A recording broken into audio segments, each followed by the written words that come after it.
아, 아. 박수 한 번만 치고 시작할까요? 아니, 사람들이 있다라는 걸 이제 좀 인식시켜줘야 되니까. 너무 오랜만에 강의하는 것 같아요. 그리고 오늘 강의는 굉장히 특별한 게, 제가 2년 3년?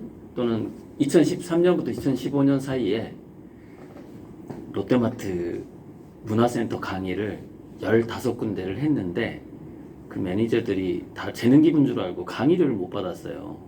한 50만 원을. 그 당시에 제가 한 달 수입이 50만 원이 안 될 때예요. 그러니까 한 달 수입을 못 받아버린 그런 아픈 기억이 있었는데, 그래서 오늘 여긴 제가 진짜로 재능 기부하겠다. 강의료 안 받겠다. 1,000원씩 내게 해서 죄송한데 이게 정책상 어쩔 수 없다. 그리고 책도 선물하고. 그때는 책을 선물할 수가 없었죠. 그러니까 그때 10,000원이 너무 큰 돈이니까. 근데 지금은 그래도 지금 딱 그때 수입의 100배가 됐거든요. 100배 곱하기 100이 됐어요. 그 롯데마트 문화센터에 그 돈을 못 받았던 시절에 그래서 이제 10,000원짜리 책 정도는 드릴 수가 있는 거죠. 그래서 오늘 내가 트라우마를, 그때 강의를 못 받았던 트라우마를 깨끗하게 씻는 명강의를 해야 되겠다. 진짜 하고 싶은 강의다, 이런 강의가. 뭐 강의료도 안 받고 책도 선물하면서 하는 강의, 그런 강의를 전부터 하고 싶었거든요. 그래서 오늘 정말 그런 강의를 하게 됐어요. 전시도 같이 하고. 네. 그래서 이제 이틀 동안 그럼 그동안 많은 일들이 있었는데, 특히 챗 GPT가 나와서 아직 시작 안 했어요. 내년부터 시작합니다. 그러니까 챗 GPT 이후에 그 본격적인 실업 사태, 사람들 이미 시작하고는 있어요. 지금 가장 사람들이 이제 뭐 인공지능 개발에 반대하는 사람들 중에 정말 의외였던 사람들이 누구냐면 헐리우드 배우들이에요. 전 그걸 보고 정말 놀랐어요. 물론 미래학자들이 예측하긴 했어요. 왜냐면은 CG가 너무 좋아지니까 실제 아나운서하고 인공지능 아나운서를 현재 이미 구분 못하는 상황인데, 그럼 방송국에서 뭐하러 쓰겠냐는 거죠. 입모양까지 거의 너무 자연스러운데. 그러면 아나운서에서 끝나겠냐 이거예요. 영화배우까지 그냥 얼굴만 초상권 주고, 직접 출연하는 것보다 초상권만 조금 주고 내가 인공지능으로 영화를 만들어버리는 게 훨씬 싸잖아요. 보는 사람들이 똑같은데 그거 3D 영화로도 만들 수 있어요. 3D, 4D로도.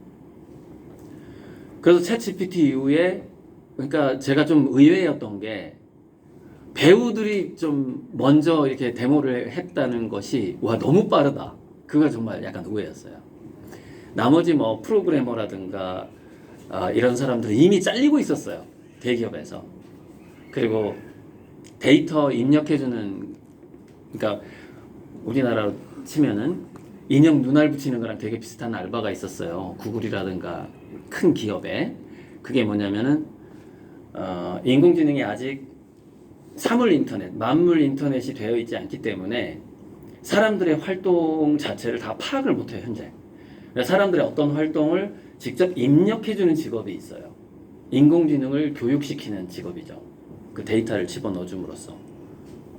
이제 그 사람들이 한 2, 3년 전까지 열심히 활동하다가 지금 거의 다 잘려나가고 있을 겁니다.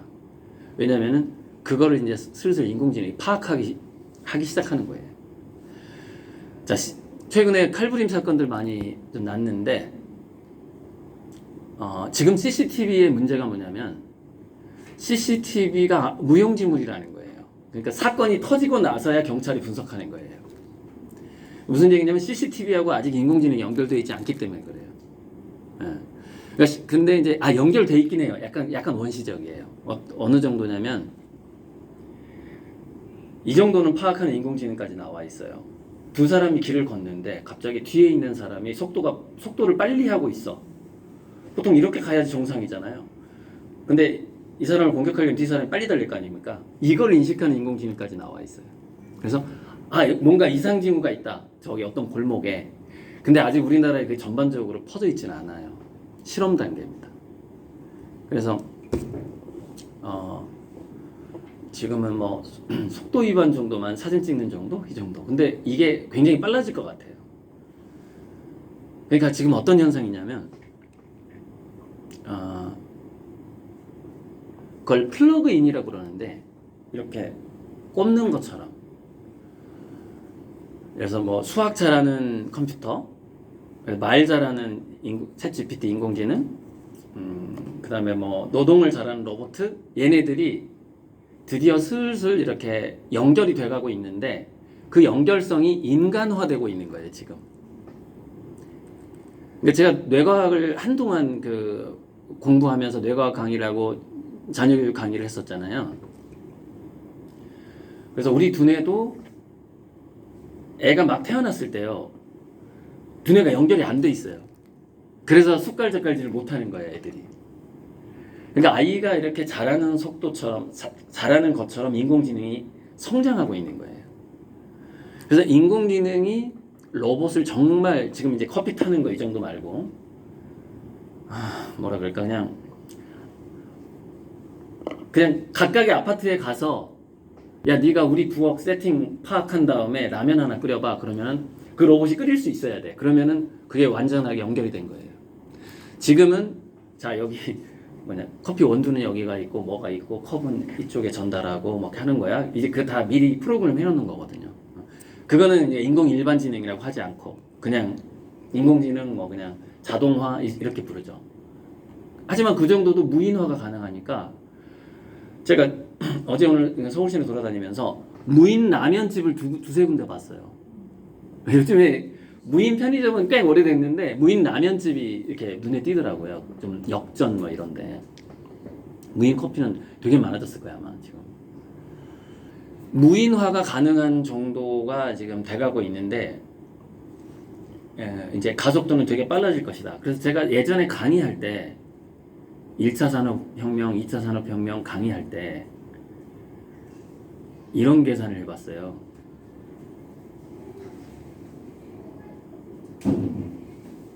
그 체크는 나중에 하자. 그래서 11명만 안 넘으면 돼. 그러니까 무슨 얘기냐면 1,000원, 얘기해야 되나? 1,000원을 내고 안 오신 분도 있어요. 그러면은 여기는 1,000원 안 내고 오신 분 있을 거 아니에요. 인원을 맞추자는 얘기죠. 왜냐면 새로운 사람 돈을 내라고 하니까. 그 얘기입니다. 그래서 여러 명만 안 넘으면 돼요. 그 얘기고. 이거 정말 예전에 많이 얘기했잖아요. 직업이 빨리 없어지는 6가지 특성. 처음 듣는 분은 뭐 한 분쯤 있을지도 모르겠는데, 규칙이 명확한 거, 학벌이나 자격증으로 보호받고 있는 것들, 앉아서 할 수 있는 것들, 의외성과 복잡성이 없는 것. 이거 누가 예측한 거냐면 홍성욱 교수가 예측한 거예요. 자연과학 칼럼을 많이 쓰는 교수님 계세요. 요즘에 홍성욱 교수 얼굴이 좀 알려져 있어요. 1시간짜리 강의 많이 하기 때문에 그분이 예측한 거거든요. 정리한 거거든요. 자, 5번이 모니터링이 있잖아요. 이거 완전히 많이 사라진 거죠. 지금 모니터링, 인공지능이 모니터링을 대신 해버리니까 많이 사라졌죠. 내용이나 규칙이 평생 변함이 없는 것. 물론 내용이나 규칙이 평생 변함이 없는 것 중에 해당하는 것이 사실 판검사도 해당하긴 하거든요. 그런데 범죄가 새로운 유형의 범죄가 많이 나타나기 때문에 이제 유지가 어느 정도는 될 거예요. 그 부분이. 그러니까 이거 전에 참 많이 얘기했고요. 전에 많이 얘기했던 거 좀 넘어가려고.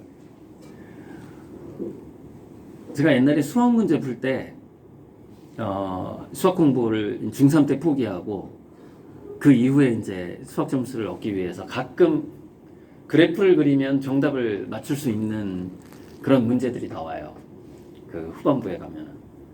그런 걸 그래프를 그려가면서 맞추던 적이 있었는데, 그래서 제가 4차 산업혁명 할 때 1차 산업혁명이 증기고, 2차 산업혁명이 전기예요. 그러니까 전기가 있어야 자동화 대량 생산이 되니까. 그렇게 이제 정의를 내려요. 그래서 3차 산업혁명이 인터넷이라 그래요. PC와 인터넷.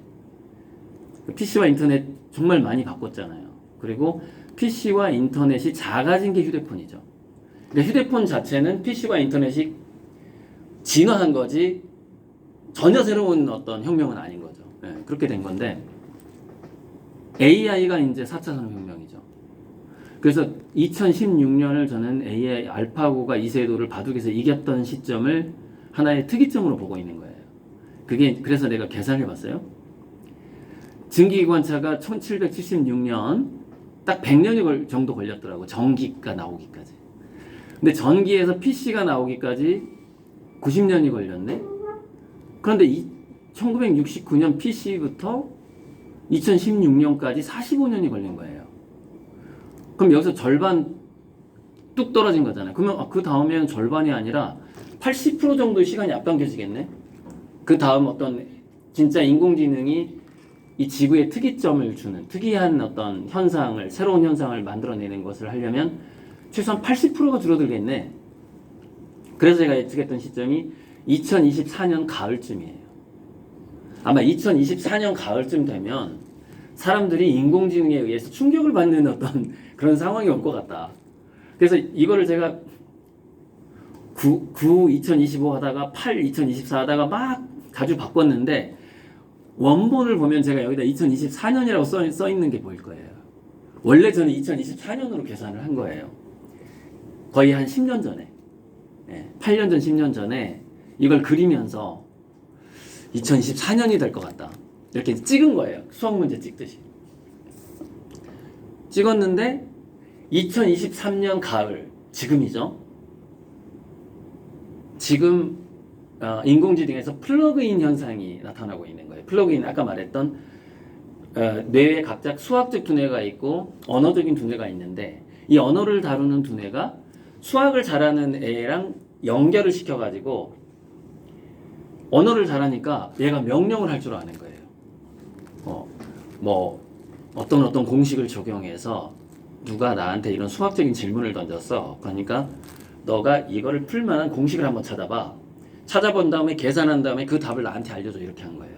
근데 2022년부터 2023년 가을까지는 챗GPT가 지가 알아서 때려 맞춘 거예요. 저처럼. 그냥 말로. 그러니까 수학적 계산이 하나도 안 맞았던 거예요. 근데 지금은 이제 수학까지 정확하게 맞아버리는 거예요. 네. 협력자를 구해버린 거예요. 챗GPT가. 수학자라는 협력자를 구해버린 거죠. 그러니까 이 현상이 계속 나타나는 거예요. 어린아이가 성장하는 거랑 되게 비슷해요. 어린아이가 공식을 외우는 거랑 비슷하고 그러니까 챗GPT는 구구쌤을 몰랐는데 구구쌤을 외운 거야 이제. 그래서 비교적 곱셈을 안 틀리게 된 거죠. 그래서 창구는 이제 우리가 언어로 소통하니까 창구는 챗GPT인데 챗GPT가 다른 이제 하청 업체를 지금 많이 두게 된 상황이죠. 그런데 이게 정확하게 우리 인간의 두뇌의 발달하고 비슷하기 때문에 그래서 내년이면 AGI 충격이 올 것 같다라고 저는 생각하는 거예요. 그러니까 양자 컴퓨터가 된 건 아니에요, 챗GPT가. 그리고 사실 양자 컴퓨터의 성능이 인간보다 몇 조 배 뛰어나다고 하기 때문에 우리가 직업을 잃어버리는 정도에는요, 양자 컴퓨터까지 갈 수가 없어요. 우리가 수능 점수 1, 2점에 뭐 직업이 바뀌는 그런 세상인데 1, 2점에 IQ 1, 2%도 아니고 뭐 IQ 2, 30도 아니고 AGI는 인간의 그 속도로 비교하자면 몇 조 배가 빠른 컴퓨터인데 그러니까 챗GPT가 연결만 해도 그걸 와이어도 된다고요. 와이어. 다른 하청업체랑 연결만 시켜도 이미 우리는 AGI 충격이 올 것이다라는 것이고 이거를 지금 꽤 많이 예측하고 있어요. 그게 내년이에요. 그러니까 제 예측이 맞아떨어질 확률이 되게 높은 거죠. 지금 2024년이다. 충격이 인간들이 느끼는 충격이. 그래서 오늘은 제가 이제 여기 전시를 하면서 중용 칼럼을 30개 정도 써놓은 게 있어요. 중용 칼럼 30개? 중용 칼럼 30개를 조금 응용해서 한 20개 정도의 민해찬 칼럼을 썼어요. 중용 칼럼은 피플투데이에 연재를 했고 민해찬 칼럼은 서울문화투데이에 연재를 했어요. 이거 두 개를 합쳐서 책을 한 권 만들 거거든요.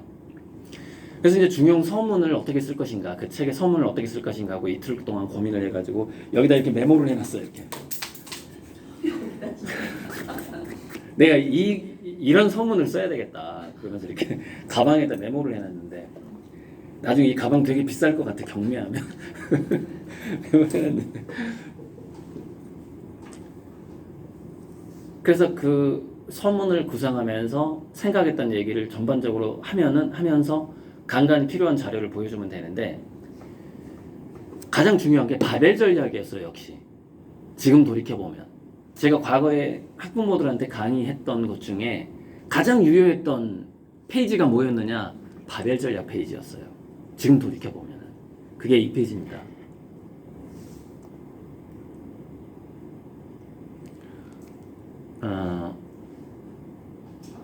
잘 못 찾아요.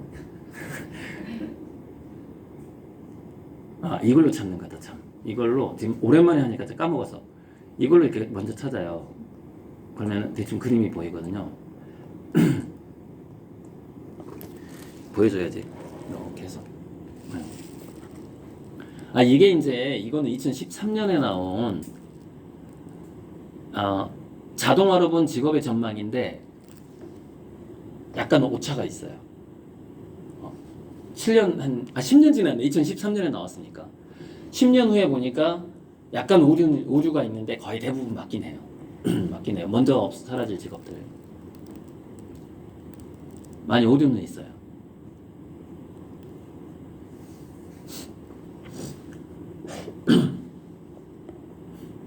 나 냅킨이나 휴지 좀 코 한번 찾아봐. 와, 왜 이러냐 이거. 바벨 전략 이제 띄워놓고 할게요.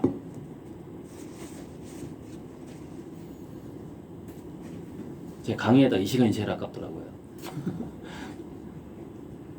그래서 PPT를 많이 안 띄워요. 요즘엔 이건데 이게 바벨 전략인데. 그래서 이거를 전체 화면을 할 때 어떻게 하더라? 지금 완전히 까먹었어. 어딜 누르면 전체 화면이 되는데.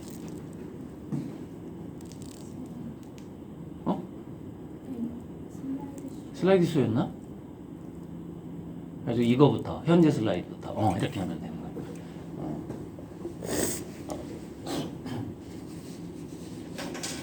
그래서 비염이들이 있습니다. 그래서 죄송하고요. 바벨 전략이 맨 밑에 보면은 저기 한나 아렌트라는 사람이 구분한 겁니다. 인간의 활동은 세 가지로 구분된다. 액션, 레이버, 워크. 그런데 바벨 전략은 뭐냐면 레이버에서 이게 노동, 그러니까 사실 내가 원치 않는 노동이죠. 노동이 많죠. 그러니까 저 노동은 사실 주관적인 겁니다. 그러니까 어떤 사람은 자동차 조립하는 게 세상에서 가장 즐거울 수도 있어요. 그리고 나는 이 세상에 수학 문제 푸는 게 가장 행복해. 있을 수 있어요.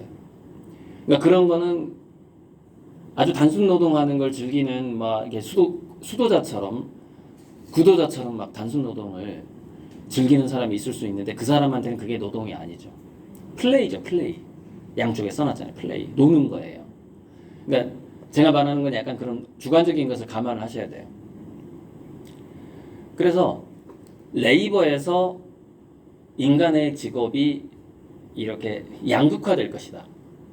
그러면은 왼쪽의 행위, 액션 플레이는 뭐냐면 맨날 게임만 하는 것도 액션이잖아요. 사람들이 그냥 인터넷 게임만 하는 거야. 액션이에요. 그리고 플레이를 해요. 액션 플레이예요. 액션 플레이. 단 돈이 되는 사람은 극히 드문 거죠. 거기서. 그러니까 이게 제가 그래서 이거를 전에 이렇게 표현했던 것 같아요. 대중의 예술가와. 그러니까 우리 화가들 보면은 10,000명 중에 1명 정도가 겨우 밥 먹고 살거든요. 9,999명은 그림을 팔지를 못해요. 그리고 그 중에서 유명세를 얻는 화가는 10만 명 중에 1명이에요. 최근에 이 에피소드 잠깐 화가들 참 비참한 이야기 좀 해드릴게요. 화가들 비참한 이야기. 저는 안 비참한 화가예요. 우리 팬층 아미고님들 계셔갖고 안 비참한 화가 됐는데, 어떤 화가가 나름 파리에서도 전화하고 무슨 문화 훈장도 받고 그런 화가가 있는데 갑자기 60대에 돌아가신 거예요. 저한테 직접 연락이 왔어요. 그 화가의 아는 사람한테. 그것도 3, 4일 전에. 유족들이 그 수많은 그림들을 저한테 담보로 맡기고 돈을 빌려달래요. 제가 옛날에 그런 거 유튜브에 얘기한 적이 있거든요. 난 나중에 미술품 담보은행을 차려서 예술품들을 이렇게 담보대출도 해주고 렌탈도 해주고 그런 회사를 할 거다. 근데 아직 시작은 안 했어요. 아직 시작 안 했다고 얘기했죠. 그거 하려면 뭐 한 2, 3년 더 걸릴 것 같다고.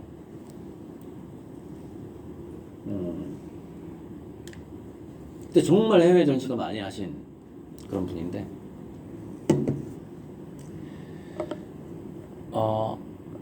제가 대학교 다닐 때 정말 나는 반드시 유명해져야 되겠다는 생각을 하게 된 그 얘기 아시는 분도 계실 건데, 제 스승인 일랑 이종산 선생님이 하루는 제자들을 모아놓고 이런 얘기를 하는 거예요. 전국 시군구, 그러니까 도시군구, 국가에서 운영하는 현대 뭐 국립박물관 이런 데는 기증을 안 받아요. 기증을 안 받아요. 심지어 백남준 그림도 기증을 안 받아요. 그건 국가의 세금을 쓰는 곳이기 때문에 굉장히 엄선해야 되고, 아무 그림이나 그림을 기증받아 버리면 어떻게 해야 돼요? 미술관을 차려줘야 되는데 몇백억이 들어요. 국민 세금이잖아요. 기증을 받는다는 건 뭘 내가 보장해 주는 거예요? 전시장을 만들어 주겠다. 그리고 그 전시장을 지키는 도우미를 배치하고 당신 홍보를 내가 해주겠다, 국가에서. 이걸 의미하거든요. 그래서 백남준은 사실 국립현대미술관에서 받을 뻔했는데 왜 안 받아줬냐면 국적이 한국인이 아니었어요. 그러니까 세계적으로 뭐 이제 화가들의 랭킹을 따지자면 말이 안 되지만은 4위 정도까지 올라간 그런 화가인데 정말 한 손가락에 꼽는 화가가 된 거죠. 예술인이 된 거죠, 백남준 씨가. 근데 이 사람이 독일, 미국 국적을 갖고 있단 말이죠. 그래서 국가에서 안 하고 어디서 했냐면 경기도에서 했어요. 경기도에서 조그만하게 백남준 미술관 하나 만들었어요. 조그만하게. 그것도 세금 드니까 민원 들어올까봐 하지를 못해요.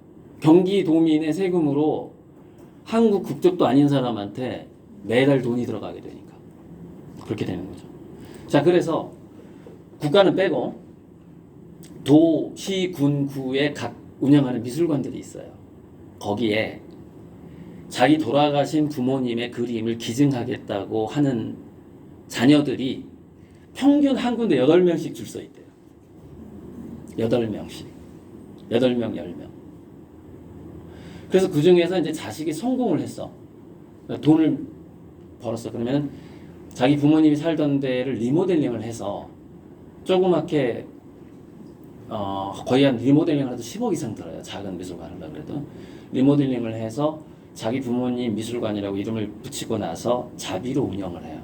자식이 성공했을 경우죠. 그것도 매달 몇 배씩 들어요. 몇 배씩. 그 전기세만 해도 어마어마해요. 그림 그 조명. 좀 LED가 좀 줄어들었지만 예전에는 전기세가 정말 많이 들어서 할로겐 등 할 때는.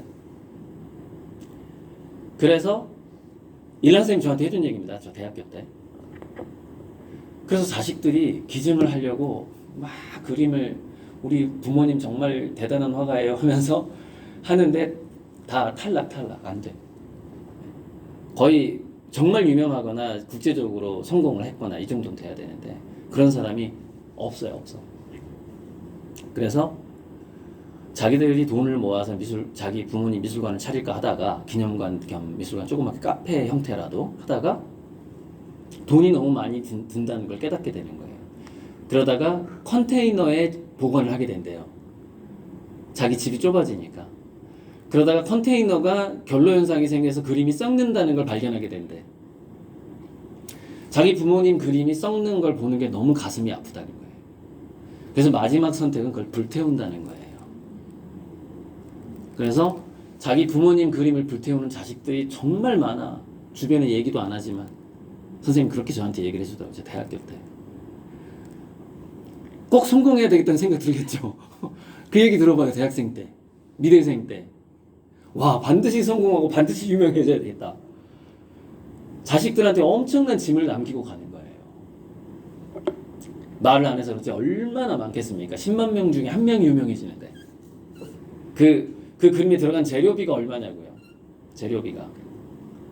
이게 원고를 쓰다가 원고지를 불태우는 거하고 개념이 다른 거예요. 미술은 완전히 물질이기 때문에 굉장히 비싸고 물감, 캔버스가 너무 길어졌죠? 바벨리얼역을 말씀드리고 싶은 거예요. 무슨 얘기냐면 모든 대중의 예술과 화라는 건 뭐냐면 저 레이버 쪽에 있는 즉 뭐라 그러지? 만약에 호떡을 붙이는 사람이라고 칩시다. 시장에서. 근데 호떡을 붙이는 로봇이 나왔는데 그 로봇보다 기가 막히게 3배의 속도로 호떡을 우리가 그 프로그램 뭐더라? 생활의 달인 정도가 되면은요 명인이 돼요. 명인. 어떻게 사람이 기계보다 더 잘할 수 있지 하면서 그 사람이 유명해지는 거예요. 그러니까 옛날에는 호떡 붙이는 사람이 연예인이 되지 않았잖아요. 근데 잘 보세요. 연예인화 됩니다. 그래가지고 그게 TV에 한번 나가면 야, 저 집이 호떡 전 지구에서 가장 잘 붙이는 집이야. 구경 가자. 이렇게 되거든요. 관광객들 때문에 그 장사를 계속 하게 돼요. 이게 전 직업의 예술가화예요. 그게 될 거라고 제가 보는 거예요. 그러니까 명인이 돼야 돼. 한마디로 뭘 하든 간에 사소한 노동이든 간에.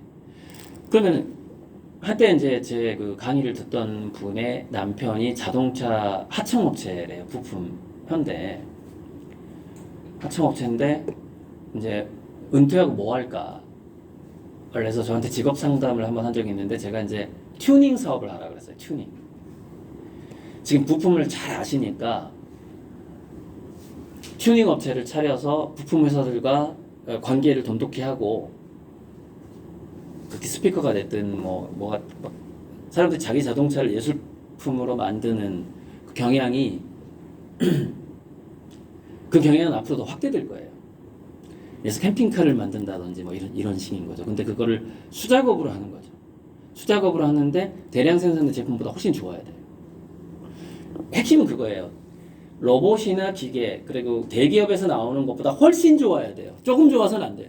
살아남지를 못해요. 훨씬 좋아야 돼. 그래야 마진이 남죠. 자기 인건비가 남는 거예요. 열심히 했는데 대기업에서 나온 것보다 보기가 안 좋아. 누가 사요? 가격은 대기업에서 나온 것보다 3배나 붙여놨어. 왜? 자기 인건비는 또 다 계산했네. 거기다가 나 하루 일당 12만 원 해가지고 이 캠핑카 2천만 원 줘야 돼 했는데 대기업에서 나온 800만 원짜리보다 안 좋은 거야. 이걸 어떻게 할 거예요? 그런 현상이 앞으로 계속 일어난다는 겁니다. 그런 현상이. 그리고 심지어 로봇이 맞춤 제작을 해줘버려요. 요즘에 아파트도 모듈화 해가지고 맞춤 제작해버리잖아요. 예. 바로 그런 현상. 그렇기 때문에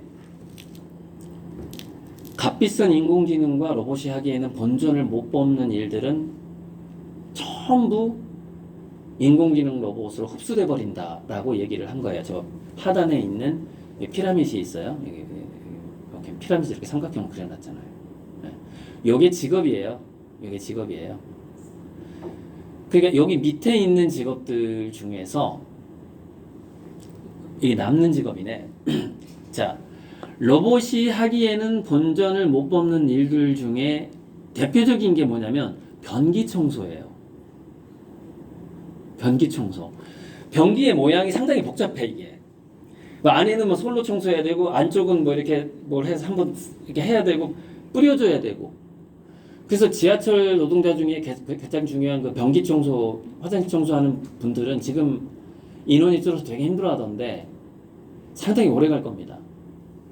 변기 청소에 로봇을 투입하지는 않는다는 거죠. 그 얘기예요. 로봇을 투입하기에는 본전을 못 뽑는 일들이 살아남게 된다라고 제가 여기다 적어놓은 게 돼요. 살아남게 되고 이게 이제 밑에 약간 저임금 노동자들, 저임금 청소가 대부분 좀 그래요. 네. 어려워요. 저임금. 규격화된 아파트는 뭐 로봇이 청소할 수 있겠지만 뭐 길거리의 그 환경미화원들은 껌딱지 떼고 뭐 낙엽 쓸고 다 할 거예요, 로봇이. 그게 안 되기 때문에 이제 사람이 많이 남아 있는 거죠. 그리고 이게 한 지금 보니까 70% 정도 되죠. 이 피라미드의 표면적으로 따지자면. 그 여기가 이제 이 평균적 인간들을 어떻게 할 거냐 이 말이에요. 평균적 인간인데 무난한 교육을 받았어.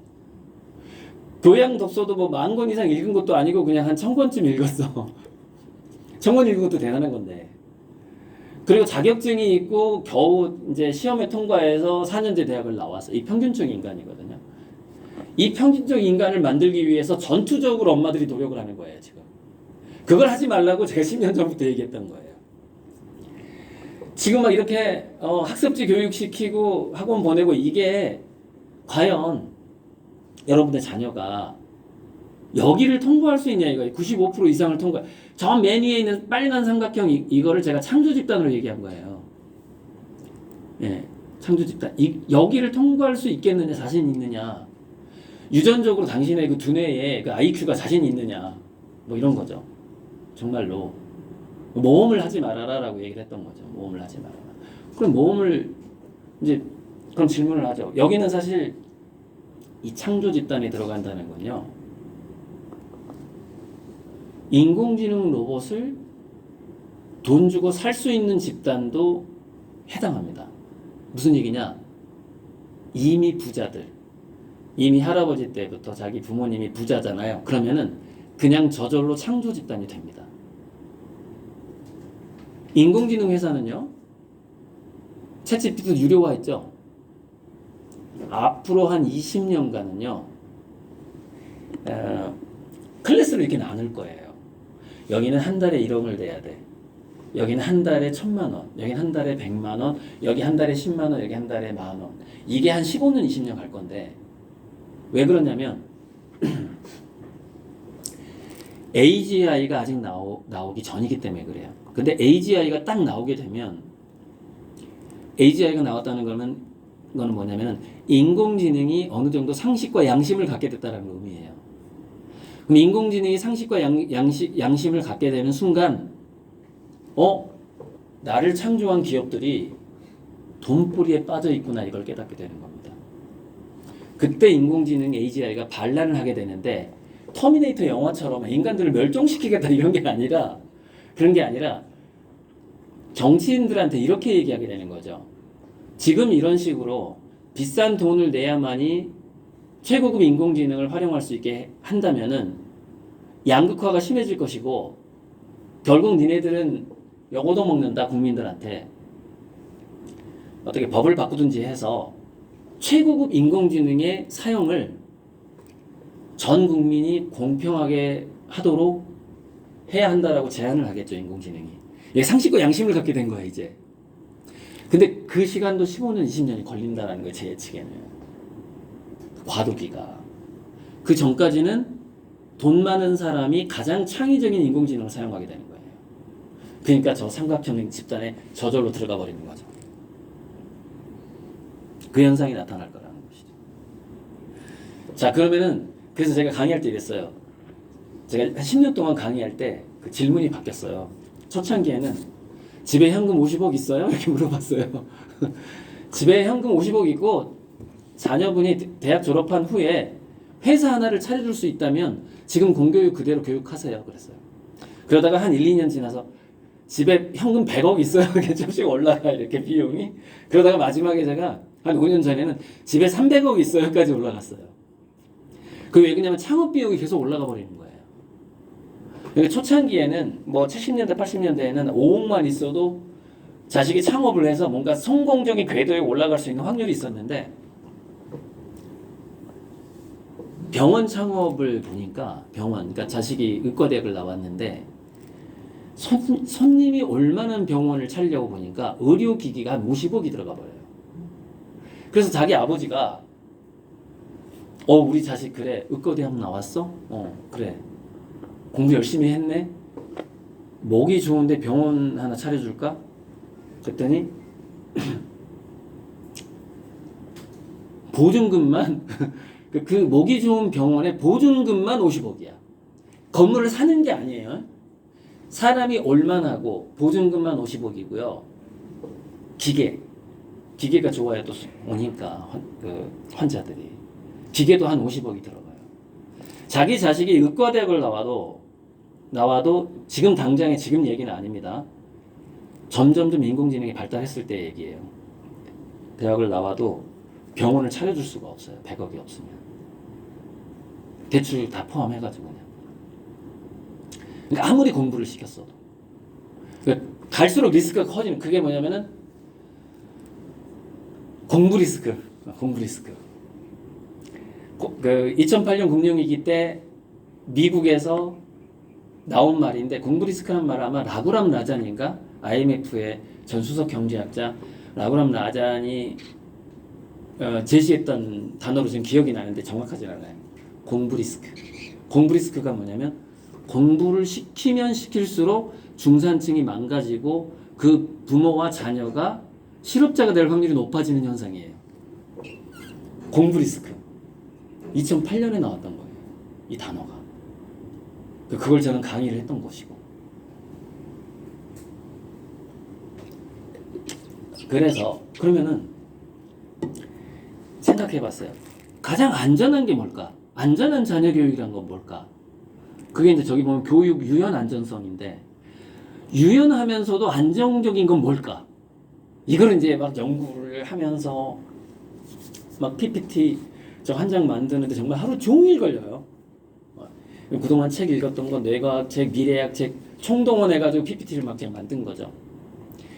제 현재 팬클럽 회장인 그 멘토 생각쟁이가 이거 올라오다가 그 논산에 인터스텔라가 있잖아요. 잠깐 만나서 이제 차 한잔 하고 하나 전달하고 왔는데 자기가 이제 재능 기부로 학부모 상담을 한다는 거예요. 자녀 교육 상담을 재능 기부로 하고 심지어 이제 대학생 상담도 해요. 취직 상담 어떻게 할 것이냐 뭐 이런 거. 제가 얘기했던 거를 좀 많이 참고해서 이렇게 상담을 해주는 건데 그 생각쟁이 멘토가 이제 별명이 두 가지인데